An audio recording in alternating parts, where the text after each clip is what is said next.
بسم اللہ الرحمن الرحیم۔ ناظرین، زبیر خان آپ کو اپنے چینل ZKM ٹی وی میں خوش آمدید کہتا ہے۔ 2 روز قبل عمران خان صاحب نے میڈیا پرسنز کے ساتھ تقریباً 2 گھنٹے کی طویل نشست کی اور اپنی حکومت کی کارکردگی کا بڑی عمدگی سے جائزہ پیش کیا۔ اس نشست میں شامل ہونے والے احباب اپنی اپنی سمجھ اور تجربہ کے لحاظ سے سوشل میڈیا پر پروگرام پیش کر رہے ہیں۔ اس نشست کے بارے میں بھی کچھ کہنا چاہتا ہوں۔ یہ 2 فقرے ہیں جن پر کچھ تفصیل سے بات ہوگی۔ پہلا فقرہ یہ ہے کہ اب کیا ہوت جب چڑیاں چگ گئیں کھیت، اور دوسرا فقرہ ہے کہ پورے فسانے میں اصل بات کا ذکر ہی نہیں۔ جس تفصیل سے اب عمران خان صاحب اپنے رفقائے کار کے ساتھ اپنی حکومت کی کارکردگی کا تجزیہ پیش کر رہے ہیں، اگر یہی کاوشیں تسلسل کے ساتھ اپنے دور اقتدار میں بھی کرتے تو بہتر تھا۔ اپنا پورا دورانیہ اقتدار تو موصوف نے اپنے مخالفین کو چور، ڈاکو اور لٹیرے کہنے میں گزار دیا، اور اپنی کارکردگی کا اتنی تفصیل سے کبھی ذکر نہیں کیا۔ اس لیے یہ میں نے فقرہ بولا کہ اب کیا ہوت جب چڑیاں چگ گئیں کھیت۔ جہاں تک دوسرے فقرے کا تعلق ہے کہ پورے فسانے میں اصل بات کا ذکر نہیں، تو کسی نے اس کی وضاحت ابھی تک نہیں کی کہ آخر اصل جو حکمران ہیں پاکستان کے، ان کو عمران خان صاحب کی حکومت کی تبدیلی کی ضرورت کیوں پڑی۔ متعدد بار کہا جا چکا ہے کہ کئی دہائیوں سے فوج پاکستان کے خارجہ اور سیکیورٹی کے معاملات سنبھالے ہوئے ہے۔ ان دونوں معاملات کو بہتر رنگ میں چلانے کے لیے فوج کی تجربہ کار مشینری باقاعدہ کام کرتی ہے اور فوجی حکام کو باقاعدگی سے اپنی سفارشات دیتی رہتی ہے۔ ہمسایہ ملک میں افغانستان جو ہے، اس میں طالبان کی حکومت کے لیے مدد کی گئی۔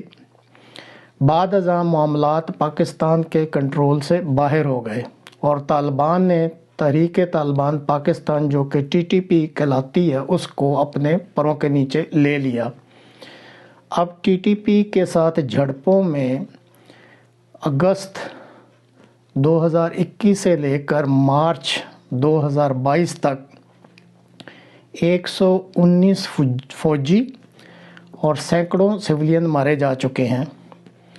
TTP کے پاس اس وقت 5000 کے قریب جنگجو ہیں، اور اب جو حکومت پاکستان کے ساتھ امن معاہدہ ہو رہا ہے، اس کی صورت میں بہت ممکن ہے کہ ان کا ایک بڑا جتھا یا بڑی تعداد جو ہے وہ پاکستان کے سابقہ فاٹا کے علاقے میں واپس آ جائے۔ TTP کا جو مین مطالبہ ہے وہ یہ ہے کہ فاٹا کو KPK سے علیحدہ کیا جائے، کیونکہ اس کا مرجر ہو چکا ہے، اور اس علاقہ میں اسلامی شرعی قانون نافذ کیے جائیں۔ ایسا ہی ایک تجربہ 2009 میں سوات میں کیا گیا تھا، جس کے بڑے بھیانک نتائج نکلے تھے۔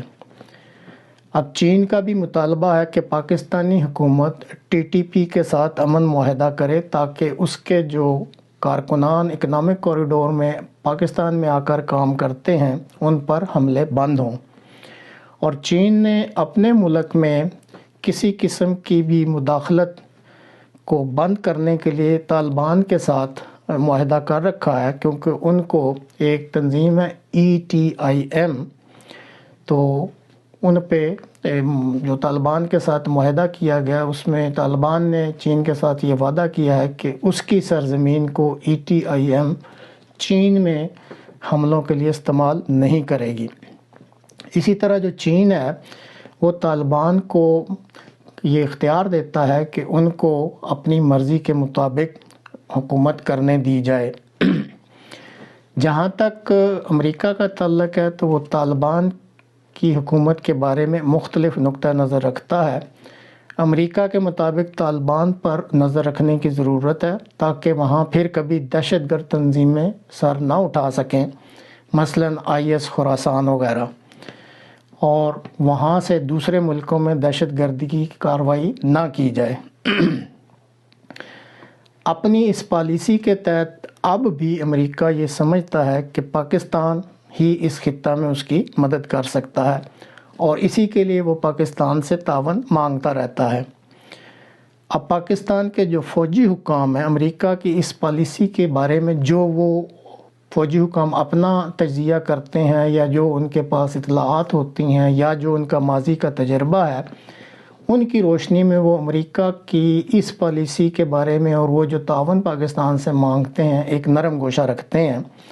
تاہم عمران خان صاحب جو ہیں وہ امریکہ کی اس پالیسی سے متفق نہیں ہیں، اور اس بارے میں کسی قسم کی لچک نہیں دکھلاتے، اور یہ جو ایبسولوٹلی ناٹ کا بھی ایک نعرہ کافی مشہور ہوا تھا، یہ اسی سلسلے کی کڑی ہے، اور یہی ایک وجہ ہے یا اختلاف ہے جو وجہ نزاع بنا اور جس کی وجہ سے ان کی حکومت کو نکالا گیا۔ اب رہا سوال کہ طالبان سے اس وقت مؤثر رنگ میں نمٹنے کے لیے اگر کوئی ملک ہے تو وہ امریکہ ہی ہے جو پاکستان کی ہر قسم کی مدد کر سکتا ہے۔ چین اس بارے میں کوئی مدد کرنے کا حامی نہیں ہے۔ اب جو سب سے بڑا سوال یہ ہے کہ اس معاملے میں کس کا نقطہ نظر درست ہے، عمران خان صاحب کا نقطہ نظر درست ہے یا کہ فوجی حکام کا؟ تو یہ ذہن میں رکھنا چاہیے عمران خان صاحب کو کہ یہ فوج کس کی فوج ہے؟ پاکستان کی فوج ہے۔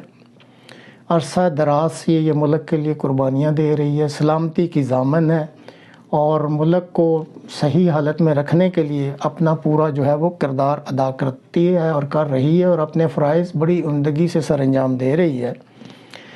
اب اس کو ان طالبان کی پالیسی کے ساتھ ساتھ پی ٹی ایم جو ہے، اور اسی طرح بلوچستان میں بھی جو تحریکیں چلتی رہتی ہیں ان کا بھی سامنا ہے، اور ان کا بھی اس کو مقابلہ کرنا پڑتا ہے۔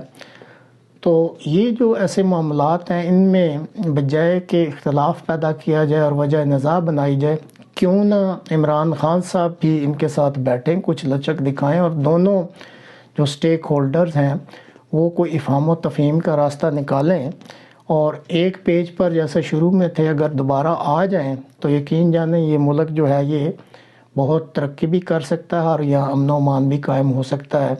اللہ کرے کہ دونوں سٹیک ہولڈرز جو ہیں وہ اس چیز پہ غور کریں مل بیٹھ کر، اور یہ جو مسائل پیش آ رہے ہیں ان کو حل کرنے کے لیے کوئی راستہ نکالیں۔ تو ناظرین، یہ تھے آج کے پوائنٹ، پھر ملاقات ہوگی۔ چینل کو سبسکرائب ضرور کیجیے گا، ZKM-T